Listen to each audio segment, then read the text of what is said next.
So in this section, well, actually in this whole chapter, chapter 8, we're going to go over something called hypothesis testing. And in this section, 8.1, we're going to go over some introduction of hypothesis testing and what exactly is hypothesis testing.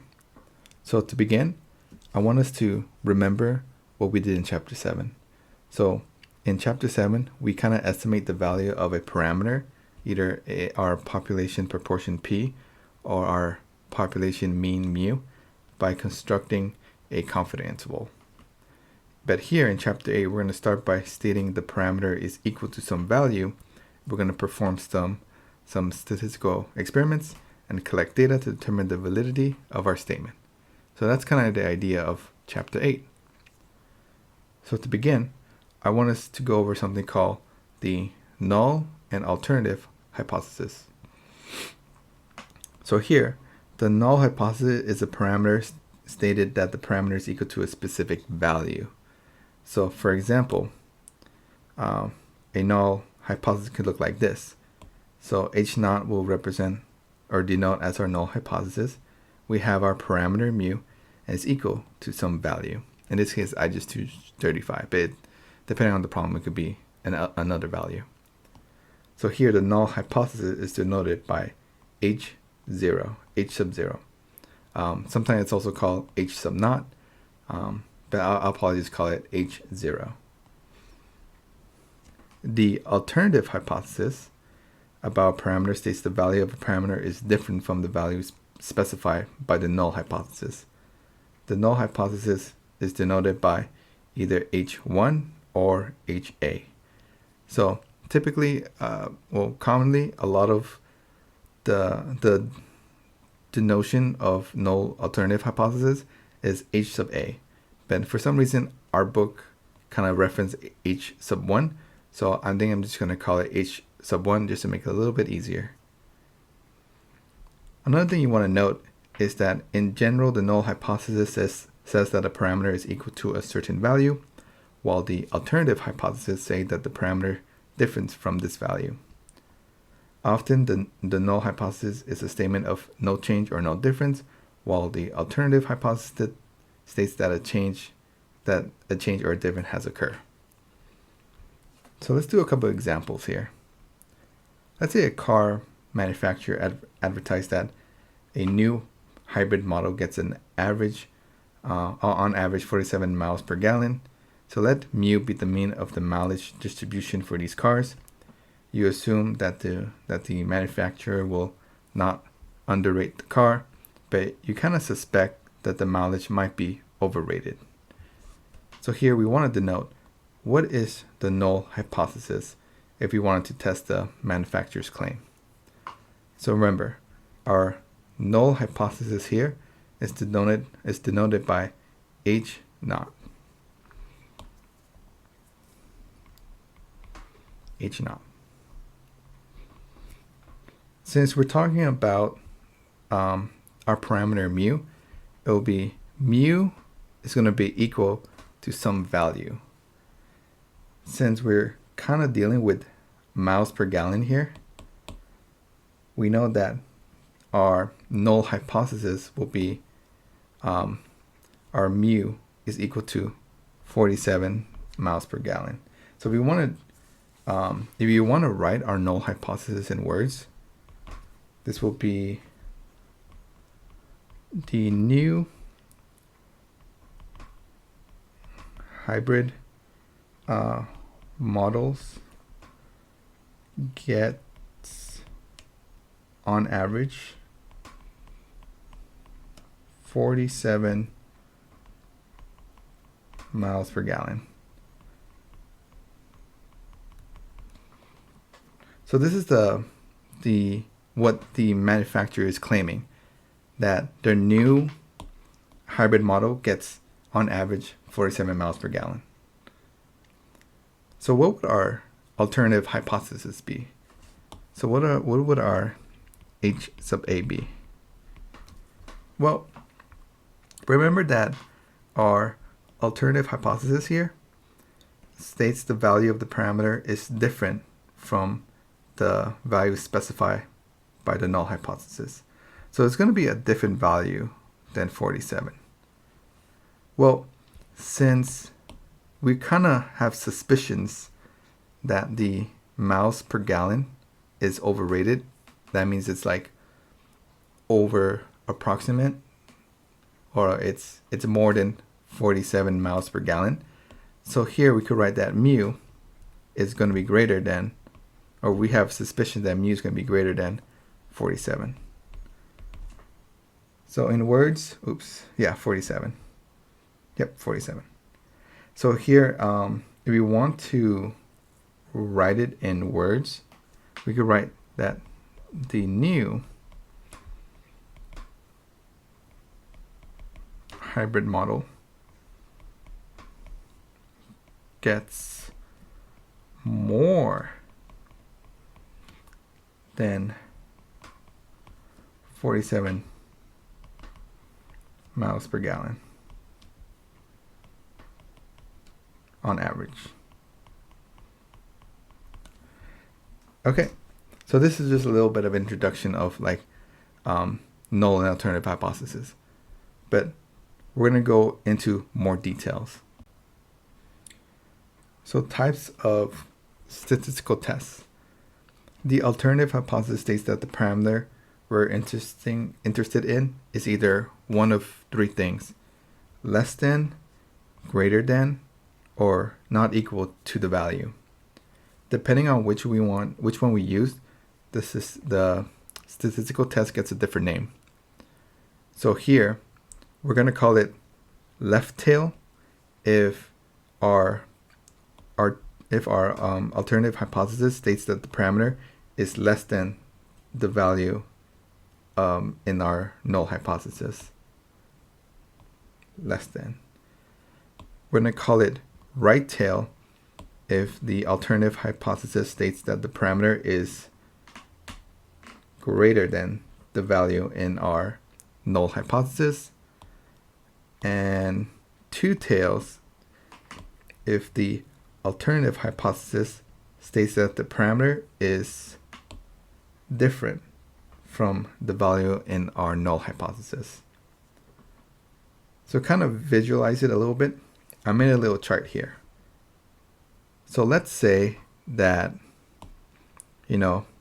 our null hypothesis, H0, is mu is equal to k, where k is just some value.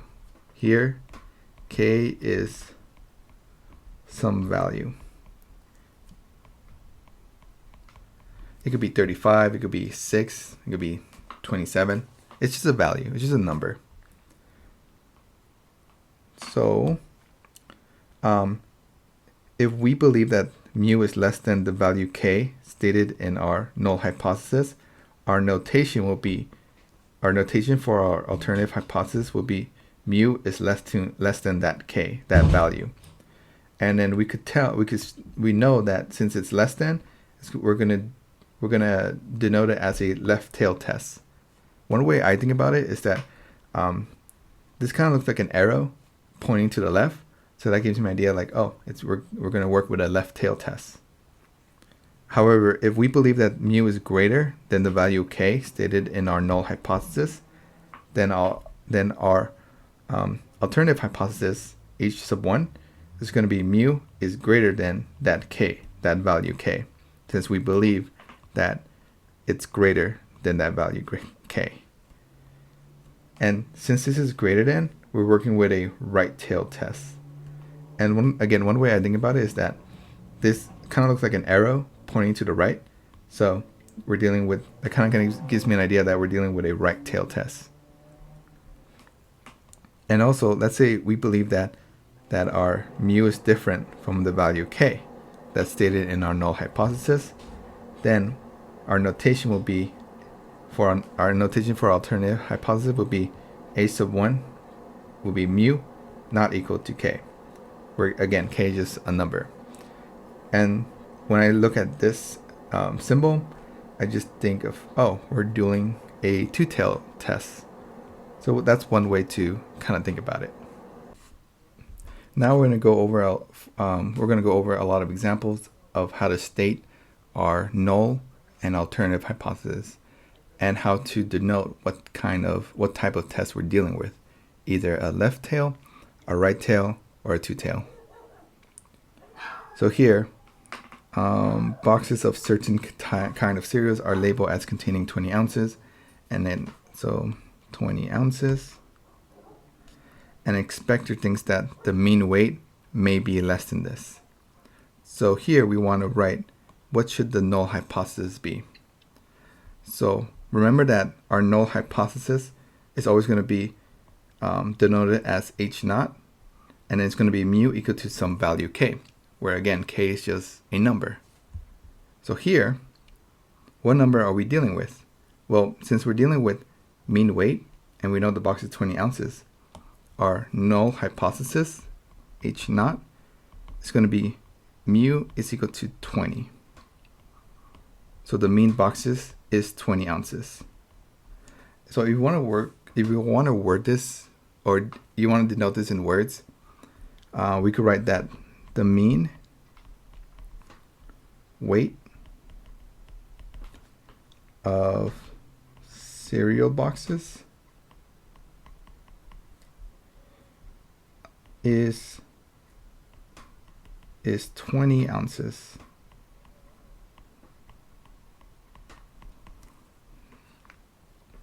How about the alternative hypothesis? What would this be? Well, we know that the alternative hypothesis is denoted as H1. And since this inspector thinks that the mean weight may be less than this value, this kind of gives us an idea that our alternative hypothesis will be mu is going to be less than 20. So in words, you could write that the mean weight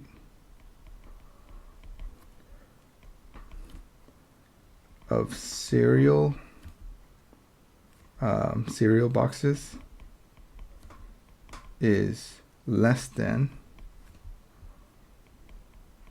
20 ounces. Now finally, we want to state whether the test is left tail, right tail, or two tails. Since to answer this question, we have to look at our alternative hypothesis. Since this is less than 20, we know that this is going to be a left tail test. So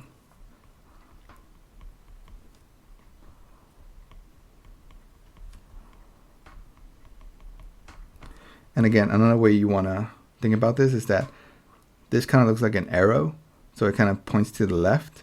So that kind of gives you an idea like, oh, we're dealing with a left tail test. Let's consider this problem here. Last year, the mean monthly rent for an apartment in a certain city is $800. A real estate agent believes that the mean rent is higher this year. We want to state the null and alternative hypothesis. So we know that our null hypothesis, H sub 0, is going to be mu is equal to some value here. Well, it's kind of stating that the mean monthly rent for an apartment is going to be $800. So here mu is going to be equal to $800. So in words, we could say that the mean monthly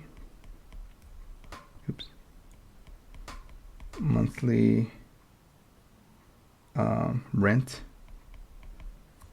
for an apartment in a certain city is $800.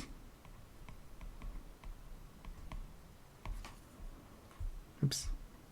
Cool. But how about our alternative hypothesis, H sub 1? What would this be? Well, since the real estate agent believes that the mean rent is going to be higher this year, So the word higher kind of gives you an idea that this is going to be mu is greater than 800. So in words, this means that our alternative hypothesis will state the mean monthly rent for an apartment in a certain city is more than $800. So now we want to state whether this is going to be a left tail test, right tail test, or two tails. And again, the way that we could identify this is by looking at our alternative hypothesis. But since this is greater than, we know that this is going to be a right tail test.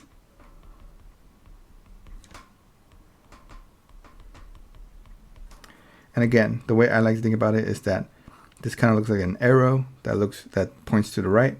So that kind of gives me an idea that, oh, we're dealing with a right tail test. Now let's consider this last example. A score on a standardized test have a mean of 70. Some modifications are made. Mean of 70. Some modifications are made to the test, and the educator believes that the mean may have changed. Now we want to again state our null and alternative hypothesis. So here would be h sub 0. And since we're dealing with the mean score will be 70, so it'll be mu is equal to 70. So again, in words, you could write that we're stating the null hypothesis is stating that the mean score on a standardized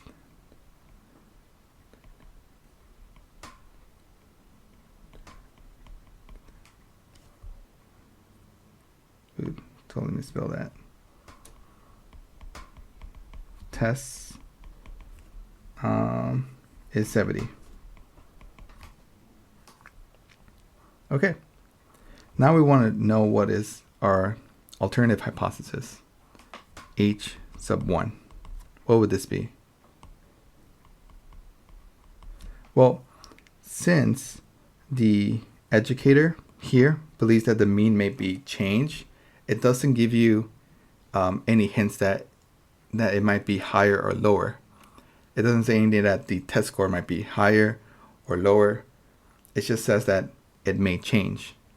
So that just means that the mean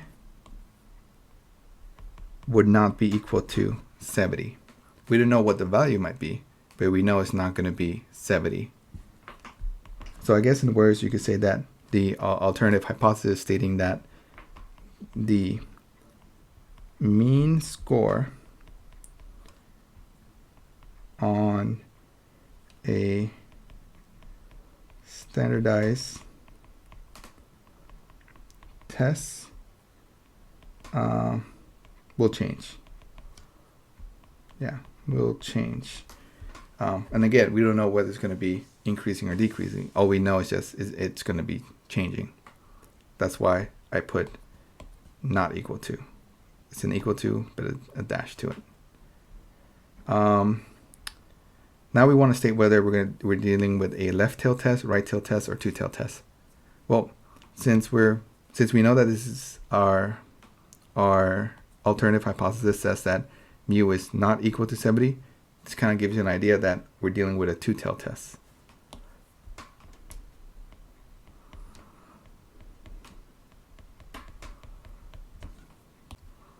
Now that we've done a lot of examples stating our alternative and null hypothesis, we're actually going to do some practice of what to do when we actually do some conclusion of our hypothesis testing. And before we begin, I want to show you a little image here that I found from the internet. So basically, hypothesis testing is basically like a trial. Because, in a trial, the defendant is innocent until proven guilty, right? So they'll lay out all the evidence, and then that kind of persuade whether or not that person is guilty. That's kind of the way hypothesis testing work. But in this case, so in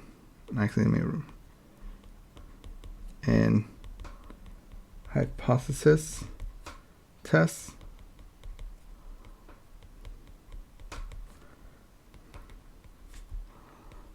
the null hypothesis plays the role of the defendant. So that's the idea here. You kind of assume that your null hypothesis is true until we gather all the evidence, and then we either say that the null hypothesis is rejected or kind of fail to reject. So kind of keep this in the back of your head. Okay. Concluding a hypothesis test. If the evidence gathered is sufficient enough to reject the null hypothesis, then we kind of conclude that the alternative hypothesis is true. So kind of like with the trial, we gather all this evidence and we say that we have evidence to kind of like say that our null hypothesis is false.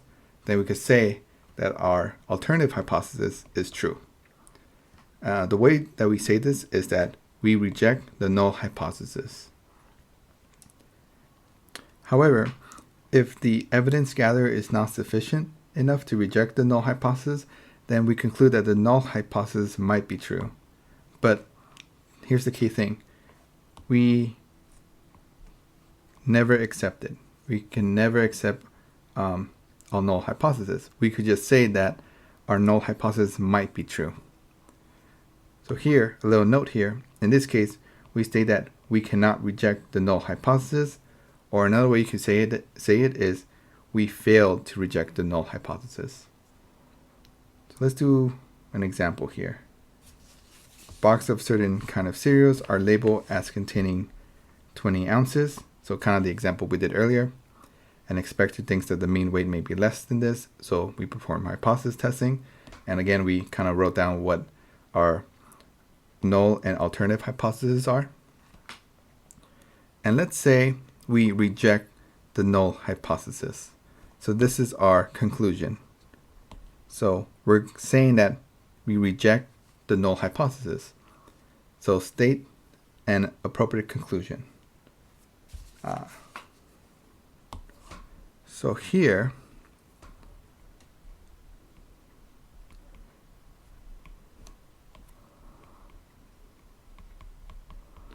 because the null hypothesis is rejected,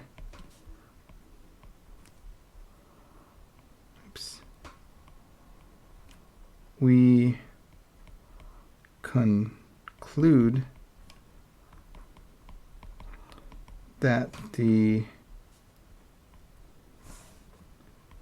alternative hypothesis is true. And that's what we stated here. So we have sufficient enough evidence to say that we reject the null hypothesis, so we can conclude that the alternative hypothesis is true. So that's kind of what we did here. We reject the null hypothesis, that's what we're saying.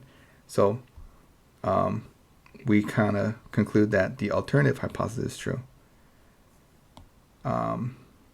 So in words, we have to write down that we have sufficient evidence to conclude that the mean weight of cereal boxes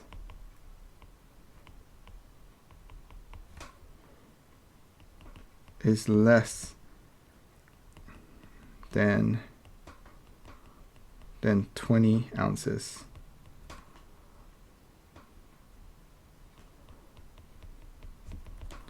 Because if we remember, let's go back here for a second. Our alternative hypothesis, let me just copy paste this.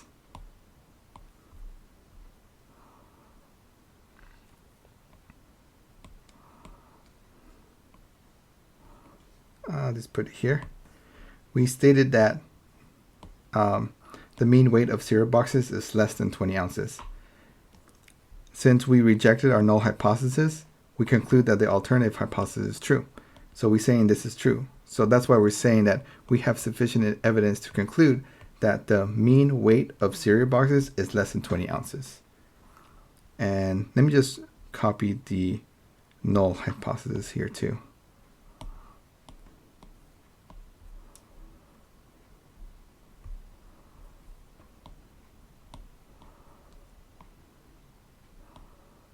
Here we go.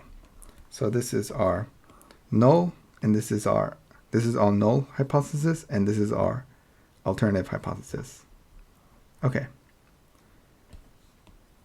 So let's do another example. So let's consider the same problem with the cereal boxes, and I'll even put in the null and alternative hypothesis in words. But here, we do not reject a null hypothesis. So the null hypothesis is not rejected. So we do not have sufficient evidence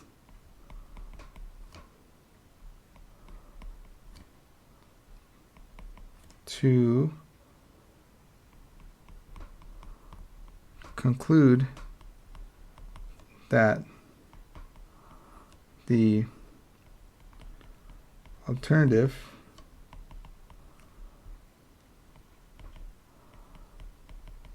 hypothesis is true. And look, I'm not saying that the null hypothesis is true. All I'm saying is that we don't have sufficient evidence to conclude that the alternative hypothesis is true.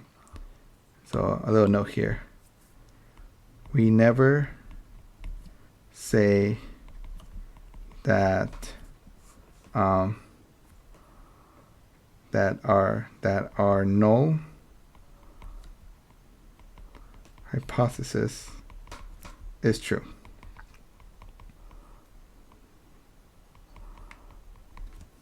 Never. We could just say that we don't have enough evidence to conclude that our alternative hypothesis is true. So in words, we say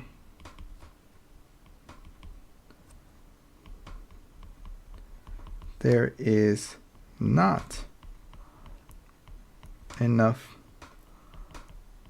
evidence to conclude that the mean weight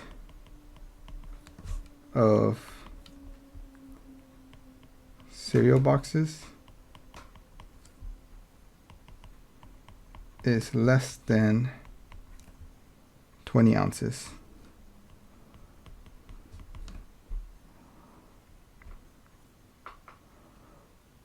Okay. Another way you can think about it is, or another way you could say this.